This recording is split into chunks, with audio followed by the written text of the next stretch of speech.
Hello, welcome back to the FNG Pod. This is Manny, and that's my brother Anthony. Okay, so I think today the transfer window ends in a few days. What? What? 3 days? 4 days? Sunday? Monday. September 1st? Yes, Monday. So I think a good conversation to have right now would Isaac. be about transfers, and especially now with 3 games into the season, the Manchester United crisis.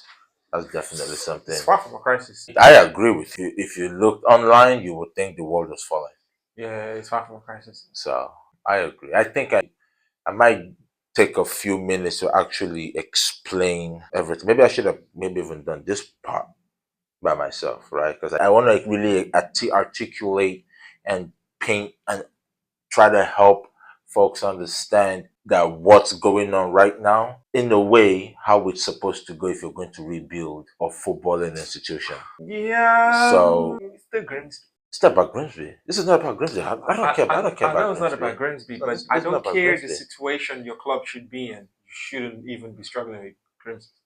I understand, and they say So that's we're why gonna I talk about said it, yeah. I need to explain, and I need to explain it. It's just a woeful underperformance, but it's not the worst performance we've had. We lost 4-0 to MK Dons, and they were from League One. Okay. This is League Fourth. This is a fourth division. Yeah, the MK Dons was one division higher than them at the No. time.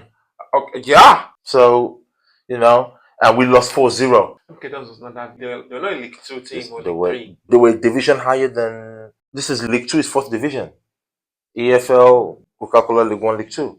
That's fourth division. Anyway, let's talk about transfers, and then you can talk exactly about how the Man United project rebuild is going, where they started, how it started, where they are, and where they want to be. So how it started. Then we'll talk about what how they where they started in a sense would be what the Glazers and the banker guy Ed Woodward tried to do, then all of the mistakes and errors, and then where they are now, what they're doing now, and where they're trying to get to from now on. But we'll start with transfers. Okay, so I think with Walter Made joining Newcastle, they'll probably get. I'd say they'd probably get Wissa, and then Isak will join Liverpool. I think that's how that's gonna go down. I really don't know what's gonna go on with.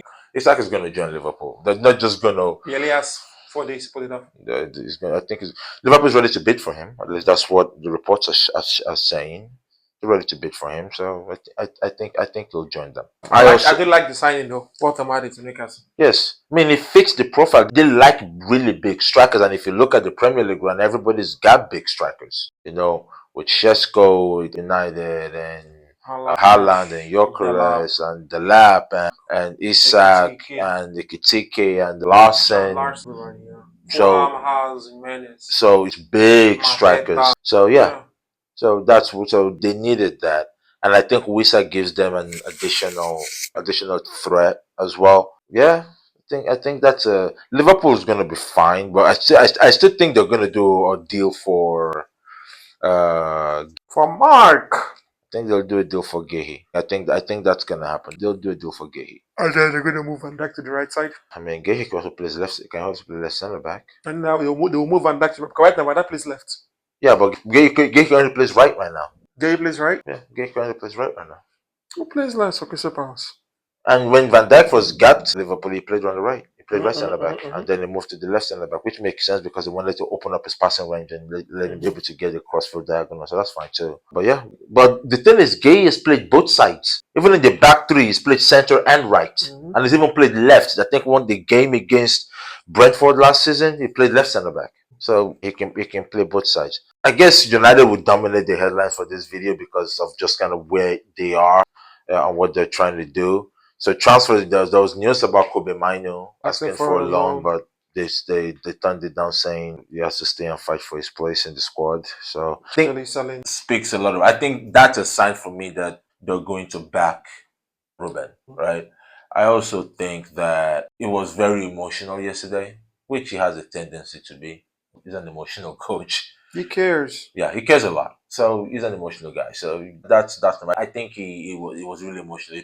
His press conference tomorrow will be completely different. He'll walk a lot of things back. He'll try to explain it better because now he got his emotions in check. However, in the heat of the moment, the emotions he expressed, I actually agree with them.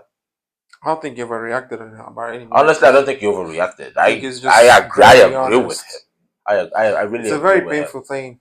Yeah, and talking about formations, the answer was very simple. If you're playing the fourth division team, Onana should not be catching the ball with his hands. He should be playing the ball with his feet. You should nullify and smother every opportunity that they gave. So this is not about three in the back, two in the back, one in the back, Formation is actually, none, it could just be vibe. none in the back. It should be vibes, The training, and you should be they dominating. kick about in the park. It's that simple. Just like, Just go there and hang out. it's great. Control the possession, all of that. Now, however, there's also some tactical things about Ruben that you might have to adjust. Obviously, the formation doesn't matter, but is a coach that's built on verticality. So teams that press United will struggle eventually because of United's verticality. For example, Arsenal, right? Now, the problem is you need CMs that can carry to beat the first man on the press to create that verticality. So even yesterday, one thing I noticed is in that midfield, the only person after a while that started carrying the ball past the first press was Kobe. Struggled at the beginning of the game. And I've always maintained that Ahmad is not an inside 10. It looked good when he did it for Sunderland, that's fine, but consistently in the Prem, no, because you need him in space to create one-on-one. And it was abysmal yesterday. And you know I'm a huge Ahmad fan, but it was abysmal. It was terrible. Fredrickson struggled a bit, but man, the one thing that I will lay at the feet of Amorim was the selection of Onana. Y'all remember? I told this dude. I told him. I said the starting goalie for Manchester United was Tom Heaton. He laughed. He scoffed. I'm still laughing. Tom Heaton, he raised up his face, raised up his nose. Please, 3 games, 3 matches we've played this season. Arsenal and Grimsby, please, who were responsible for the goals were considered? The goalies. All I'm saying is, I'm so pained because I really wanted Onana to succeed. I even did the whole was when he got signed. Remember, I was so excited for him because I saw that Champions League final against Man City, and the way he made Man City's press just disappear. He completely deleted the press. Consistently finding people in the middle of the pitch. Consistently. Over and over. And then he gets to United and, man, that pressure, man. I think it has to do with That pressure from the fans and the media. But I think more the media than the fans. they're expecting instant results. Yeah, I mean, plus you know But you know how the British media operates. Everything is about influence and clicks and money and all of that.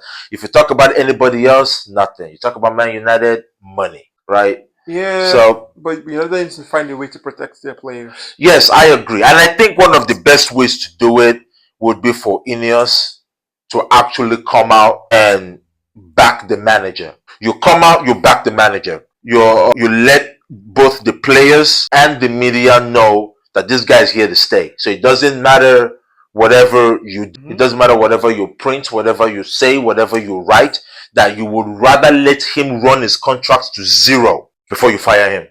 And that you actually would not accept his resignation until he does the job because you know that he is the right person for the job, and then you kill him. Once you do that and you take all the wins out of their sails, whether you decide to sack him in the summer that's coming up, you will shut them up. Because now we have odds who's going to be the next manager. You're hearing Andoni. You're hearing Glasner. So I saw Xavi. I saw Kieran McKenna, Zidane. I saw Carrick is crazy. Like Carrick, McKenna. Are you kidding me? McKenna is crazy. Carrick is crazy. That it was. I really just think the last thing Man United should do is get rid of the manager. Yeah, I agree. Why is because if you didn't get rid of Ten Hag last summer, you're not going to get rid of Amorim this summer. Yeah. It doesn't make sense because all you're doing is you're just losing. You lost 3 years. It doesn't make any sense. Like, and I really also think that people like to say, oh, as soon as United has a bad result, even Grimsby or even Fulham, it's like, oh, Amorim's tactics, Amorim this. We know that the tactics work. Over the last 3-4 games we've seen from United, we know Man U's tactics work. So at some point, when you have the same group of players on the field and you get the same results, you got to stop blaming the manager. United best. I love watching Man United because I've been a hater since I was growing up. I've been hate watching for the last 20 years.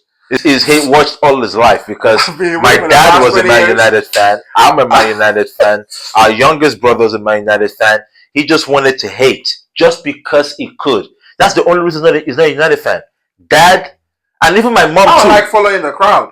They all want to follow United. Why would I follow them? Was I've been hate watching. We're actually supposed to be a Man United family. He decided to choose Arsenal. Suppose won't you did. No child of mine Arsenal for life. will support a team that's not Man United. What I'm going to say, guys, is Manchester United, there are some players that just get rid of them.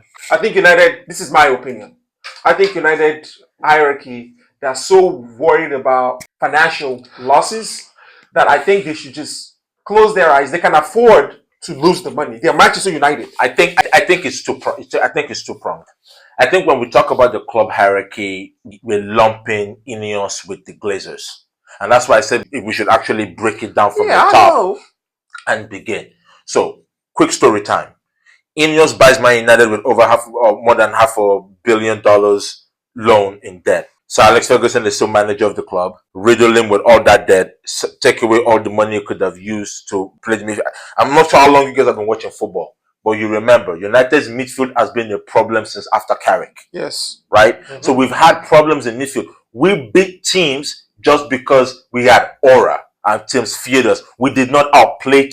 Teams actually outplayed us in the last years of Sir Alex. Our midfield had been bad. Now, we get through it and entering Woodward with the Galactico era mindset.